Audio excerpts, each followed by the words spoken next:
Hi viewers, welcome to our channel. 'Peddi' cinema, Ram Charan గారి cinema రీసెంట్‌గా release అయ్యి మంచి పాజిటివ్ టాక్ కూడా తెచ్చుకోవడం మనం చూస్తున్నాం.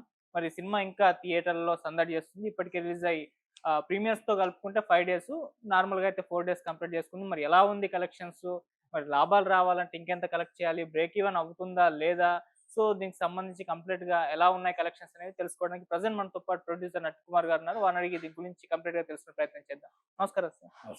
సార్ 'పెద్ది' మరి పరిస్థితి ఏంటి సార్? ఎలా ఉన్నాయి కలెక్షన్స్ ఈ సినిమాకి సంబంధించి? ఒక చరిత్ర సృష్టించింది అని చెప్పొచ్చు. హ్మ్. ఒక చరిత్ర. హ్మ్. ఎందుకంటే ఇంతకుముందు సినిమాలు గూడా చాలా సినిమాలొచ్చాయి. చాలా పెద్ద హీరోల సినిమాలొచ్చాయి. ఆ సినిమాలు హీరోలందరివి గూడా ఏ హ్మ్. క్లాస్ గాని సూపర్ పెద్దగా కలెక్షన్స్ ఉంటే బి క్లాసు 50%, సి క్లాస్ 20% ఆ విధంగా ఉండేవి. హ్మ్. కానీ ప్రీమియర్ షో నుంచి ఈ సినిమా హైప్ ఎలాగొచ్చిందంటే అసలు సి క్లాస్‌లో కూడా టికెట్ లేదు. ఓకే. అంటే ఎన్ని కుతంత్రాలు జరిగాయో మీకు తెలుసు. ఎన్ని కుట్రలు జరిగాయో మీకు తెలుసు. హ్మ్. Last 6:22 is booking open. So many theatres. అవును. పేర్లొద్దు. చెప్పి చెప్పి మాకే ఇసుకెక్కిపోయింది. 4:22 నిమిషాలకి నేషనల్ వైడ్‌గా థియేటర్లు మల్టీప్లెక్స్‌ల నుంచి అన్ని ఓపెన్ అయ్యాయండి. హ్మ్. 20 మినిట్స్‌లో బుకింగ్‌లు క్లోజ్. 8:00 షో. హ్మ్. 20 మినిట్స్‌లో బుకింగ్‌లు క్లోజ్. అంటే ఎన్ని కుట్రలు పన్నినా, ఆ కుట్రలను అధిగమించి ఆ కలెక్షన్స్ రావడం అంటే ప్రేక్షక ఆదరణ. అంటే ప్రేక్షకుల మైండ్‌లో ఒక 'పెద్ది' అనే సినిమా చూడాలి. రామ్ చరణ్ గారు యాక్టింగు, ఆయన కష్టం ప్రతి దాంట్లో గూడా మనం చూస్తూ ఉంటే, ఆయన దీనికి ఎంత కష్టపడ్డాడో, ఆ కష్టానికి మనం కంపల్సరీ ఒక్కసారి ఎళ్లి చూడాలి ఓకే. అని ఒక ఫిక్స్ అయ్యారు జనాలు. మనం హ్మ్. కాదు. మనం పబ్లిసిటీలు చేసినా, ఎన్ని చేసినా, నేనెన్ని చెప్పినా, మీరెన్ని చెప్పినా, ప్రేక్షకుడు నిజంగా బాగుంది అంటేనే సినిమాకెళ్తాడు. హ్మ్. బాగోలేదు అనుకుంటే 10 మందికి చెప్తాడు. బాగోలేదు ఎళ్ళొద్దు అని. It's a good movie. అంటే ఆయన యాక్టింగ్ అనేది అసలు ప్రాణం పెట్టేసాడు. ప్రాణం తీసి ఆ ప్రాణం పెట్టాడు. అంటే అరుదుగా వస్తాయి ఇలాంటి మూవీస్ సబ్జెక్ట్‌లు. ఆ సబ్జెక్ట్‌లో ఆయన అసలు ఎన్నుకోవడం అనేది అది సాహసం. ఈ ఏజ్‌లో ఎన్నుకోలేరు. చిరంజీవి గారు చేసే సినిమాలు 'ఆపద్ బంధువుడు' చేశాడు. అవును. 'స్వయం కృషి' చేశాడు. 'స్వయం కృషి' ఒప్పుకోకూడదు. హ్మ్. అసలు 'స్వయం కృషి' అనేది అసలు అసలు ఎలా ఎలాంటి సినిమా అంటే అలాంటి సినిమా. ఒక ఖైదీ. ఒక రికార్డ్స్ ఉన్నాయి చిరంజీవి గారివి. హ్మ్. తండ్రికి తగ్గ తనయుడుగా ఆయన చేసే ఈ యాక్టింగ్ అయితే అంటే పెర్ఫార్మెన్స్ చేయడంలో ఆయన ఒక మగధీర, లవర్ బాయ్‌గా 'ఆరెంజ్', హ్మ్. ఒక రంగస్థలంగా, ఒక పల్లెటూరు వాతావరణంలో ఒక అన్నదమ్ముడిగా, ఒక చిట్టుబాబుగా క్యారెక్టర్ చేసి ఎక్కడికో వెళ్ళిపోయాడు. ఈ సినిమా చేసిన తర్వాత ఈ క్యారెక్టర్ చేయడం అనేది సాధారణంగా ఎవరు చేయలేరు. ఆయన ఆ క్యారెక్టర్ ప్రాణం పెట్టి చేయటానికి అసలు ఆ సినిమాని చూస్తుంటే మొత్తం సినిమా అంతా రామ్ చరణ్ ఒంటి భుజాల మీద నడిపించుకొచ్చాడు. 3 గంటల 10 నిమిషాలు అవును. ఆయన ఒక్కడే నడిపించుకొచ్చాడు. అంతే అర్థమైంది. చాలా జగపతి బాబు గారు మొన్న అన్నారు. మంచి మనిషే కాదు, మంచి వ్యక్తి. మంచి 10 మందికి మంచి చేయడానికి రామ్ చరణ్ గారు ముందుగా ఉంటారు. యాక్టింగ్ అనేది కాదు, ఆర్టిస్ట్‌గా కాదు, ఆయన వ్యక్తిగతంగా కూడా చాలా మంచివాడు అని. అంటే కొణిదెల ఫ్యామిలీలో ఆ మంచితనం అనేది ఎప్పుడూ ఉంది. హ్మ్.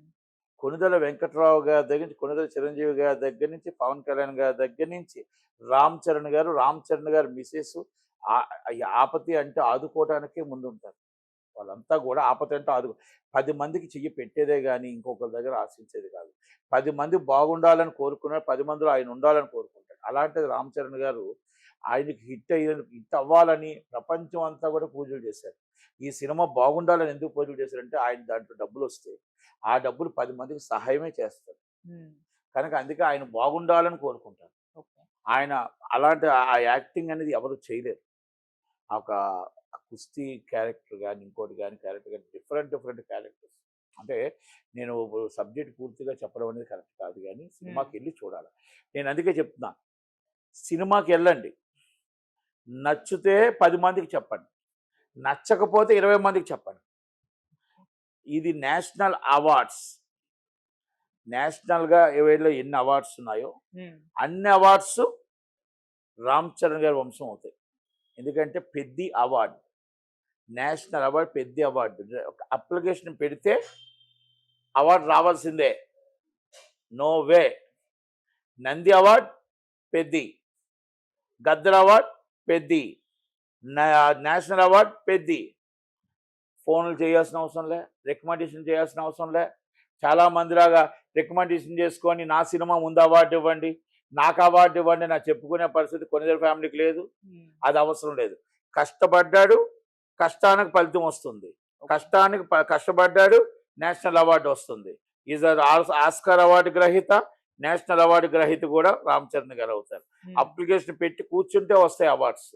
అంటే అంత బాగా సినిమా తీశారు. ప్రజలకు నచ్చిన సినిమా, ప్రజలు మెచ్చిన సినిమా. కనుక ఇది రామ్ చరణ్ గారిని నేను పొగట్లేదు, ఆయన కష్టానికి పొగుడుతున్నా.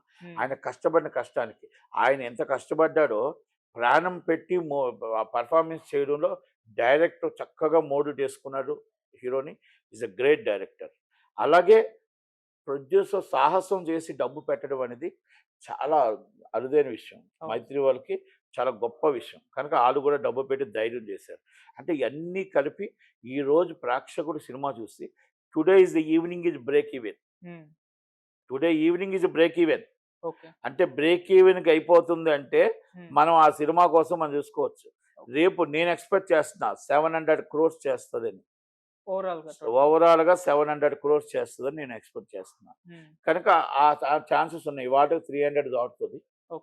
కనుక 300 దాటుతుంది. మనం నెట్ఫ్లిక్స్ ఇవన్నీ కలుపుకుంటే మొత్తం అంతా కలిపితే 700 దాటుతుందని నా అంచనా. 1000 crores మార్క్ లేకుంటే పుష్ప రికార్డ్స్ బ్రేక్ చేయడం ఆ దిశగా ఏమన్నా వెళ్ళే ఏమండి, అవకాశం ఉందా సార్? ఎవరి రికార్డులు ఉన్నాయి వాళ్ళ రికార్డులు అనేది కాదు. రామ్ చరణ్ రికార్డు రామ్ చరణే బదలగొట్టుకుంటాడు. Chiranjeevi Konidela family record Konidela family బదులు ఇంకొకరి రికార్డుల కోసం మనకు అవసరం లేదు, ఇంకొకరి కోసం ఆలోచన లేదు. ఎందుకంటే చెప్పాను కదా, ఎదుటివాడి సినిమా బాగుండాలి, ఎదుటివాడు కూడా బాగుండాలి, ఎదుటివాడు 10 మంది బాగుండాలి, 10 సినిమాలు బాగుండాలి, 10 సినిమాల్లో మేము ఉండాలని కోరుకునేదే కొనిదెల ఫ్యామిలీ. అంతే తప్ప ఎప్పుడు ఇంకొకరితో పోటీకి వెళ్దాం, ఆ రికార్డు మనం వదలకూడదాం అని ఏ రోజు అంటారు. శంకర్ వరప్రసాద్ 50 రోజులు, నెట్ఫ్లిక్స్లో వచ్చిన తర్వాత 50 రోజులు, G5లో వచ్చిన తర్వాత 50 రోజులు సినిమా. అంటే జనాలు ఎంత ఎక్స్పెక్ట్ చేస్తున్నారు చూడండి. ఈ సినిమా కూడా 50 రోజులు మేము అతికి సెంటర్లు అవుతాయి. మొత్తం టోటల్గా చూడండి. రేపు కలెక్షన్స్ చూడండి. ఇవాళ మనము ఇన్ని చెప్తున్నాం కదా, ఇవాళ ఈ స్టిల్ ఫుల్స్ ఇవాళ దాకా. కనుక రేపు కలెక్షన్స్ కూడా మీకు చెప్పి 50% అబవ్ ఉంటాయి. 50% అబవ్ కలెక్షన్ ఉంది అంటే 700 crores. రేపు 78% ఉంది అంటే ఇంకంతగానే చాలా ఎక్కడికి వెళ్ళిపోతుంది. కానీ నేను మాత్రం సినిమా లేడీస్ మహిళ ఆదరణ పొందింది. మహిళలు సినిమాకి థియేటర్కి వెళ్ళడం మొదలుపెట్టారు. మహిళలు ఎప్పుడైతే థియేటర్కి వెళ్ళడం మొదలుపెట్టారో ఆ సినిమాకి ఎండ్ ఉండదు. అందుకనే రంగస్థలం ఎన్ని రోజులు ఆడిందో, రంగస్థలంకి 10 రెట్లు ఈ సినిమా ఆడుతుంది. ఈరోజు 250 రూపాయల టికెటేనండి. 600 రూపాయల టికెట్ ఒక షోనే, 250 మాత్రమే. చాలామంది అపోహ పడుతున్నారు. కనుక కుట్రలు కుతంత్రాలు చేసినా అధిక మించి ఈ సినిమా రావడానికి ఇప్పుడు అదే అంటారు, ఏడుస్తూ ఉంటారంట సినిమా ఆడుతుందని. అవతలవాడు ఏడ్చేవాడు ఏడ్చుకుంటూనే ఉంటాడు. కానీ సినిమా మాట్లాడుతుంది, కంటెంట్ మాట్లాడుతుంది. కంటెంట్ బాగుంటే ఎవరు ఏం చేయలేరు. కంటెంట్ బాగులేకపోతే నేను ఎన్ని చెప్పినా మీరెన్ని చెప్పినా ఎవరు చూడరు. ఇస్ ద మనం డేట్ కరెక్ట్గా వచ్చింది, కరెక్ట్గా చూసుకున్నారు, కరెక్ట్గా సినిమా వేశారు. Is a great movie. Great ఒక ఆయన మళ్ళీ జాన్వీ కపూర్ గారి చిన్న డిస్టర్బెన్స్ అయింది. అది డిస్టర్బెన్స్ అనేది కొంతమంది ఏదో కావాలని చూస్తున్నారు, కానీ ఇది అవసరం లేదు. ఎందుకంటే ఒక హీరోయిన్గా డైరెక్టర్ ఏం చెప్పాడో చేశారు. దాన్ని అర్థం చేసుకొని మళ్ళీ ఆయన ఇమ్మీడియట్లీ నేను తీసేస్తాను అని చెప్పేసి ఆయన సారీ చెప్పాడు, హుందాతనంగా సారీ చెప్పాడు. కనుక మనం అన్నీ కూడా అర్థం చేసుకోవాలి తప్ప దాన్ని రచ్చ చేసే విధంగా చేయకూడదు. కనుక ఎవరైనా సరే ఆర్టిస్ట్గానే చూడండి, సినిమానాగానే చూడండి. అంతే తప్ప ఆ అమ్మాయి ఏదో ఎక్స్పోజింగ్ చేసింది, లేకపోతే అమ్మాయి మీద డైలాగ్స్ అయినా ఏదైనా మనం తాళి కడతారు. సినిమాలో తాళి కట్టేస్తారు. అందరూ భార్య భర్తలు అయిపోరు కదా. అలాగే అన్నా చెల్లెలు అంటే అన్నా చెల్లెలు అవ్వరు కదా. కాకపోతే సినిమా 2.5 గంటలు 3 గంటలు సినిమాలాగానే చూడాలి. అది కనుక మరి దయచేసి అవి కూడా వివాదాలను మీరు రెచ్చగొట్టకుండా మంచి సినిమా, మంచి కంటెంట్ అండ్ రామ్ చరణ్ గారు పెద్ద మూవీ చూడండి. పెద్ద మూవీ అనేది బిగ్గెస్ట్, ఇండస్ట్రీకి ఊపిరిచ్చింది, ఎగ్జిబిటర్లకు ఊపిరిచ్చింది, డిస్ట్రిబ్యూటర్కి ఊపిరిచ్చింది. సినిమా ఇండస్ట్రీలో ఇప్పుడు కష్టాల్లో ఉండేటప్పుడు ఆదుకుంది.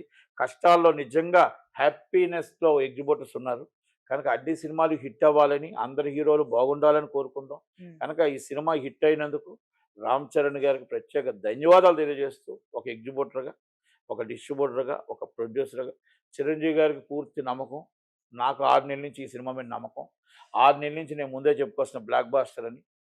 కనుక నమ్మకం వమ్ము చేయలేదు. మీకు కూడా ఎన్నో సార్లు చెప్పాను నేను. అవును సార్. అలాగే చిరంజీవి గారికి పూర్తిగా నమ్మకం ఈ సినిమా ఆడుతుందని. హ్మ్. ఆయన చాలా కష్టపడ్డాడు ఈ సినిమా కోసం. తెర వెనక మొత్తం చాలామంది కుట్రదారులందరూ ఈ కుట్ర చేస్తూ ఉంటే కుట్రను అధిగమించి రిక్వెస్ట్ చేసి మాట్లాడి సామరస్యంగా రిలీజ్ చేయడానికి ఆయన మొత్తం టోటల్‌గా ఆయన కృషి చాలా ఉంది. ఆయన కష్టం చాలా ఉంది. కనుక ఆయనకి ధన్యవాదాలు. కనుక ఒక పెద్దాయన్ని అంతసేపు ఇబ్బంది పెట్టినోళ్ళు మాత్రం 100% తర్వాత వాళ్ళు గూడా అర్థం చేసుకోవాలా. అంత పెద్దాయన్ని మీరు ఏది 10 సార్లు ఎళ్లి ఇబ్బంది పెట్టారు. ఇబ్బంది పెట్టినా గూడా ఆయన ఇబ్బంది పడలేదు. హ్మ్. మన వాళ్ళు, మన ఇండస్ట్రీ, మనకు కావాల్సిన వాళ్ళు అని ఈరోజు ఇండస్ట్రీ సినిమా పెద్ది రిలీజే కాదు. జూన్ 30 కల్లా అన్ని పర్సెంటేజ్‌లు కూడా అందరితో మాట్లాడుతానని చెప్పడం కూడా జరిగింది. హ్మ్. దయచేసి మనందరం ఇండస్ట్రీ. ఆ ఇండస్ట్రీలో part of the is Peddi movie. కనుక అర్థం చేసుకుంటారని మనవి. Thank you very much. Thank you so much.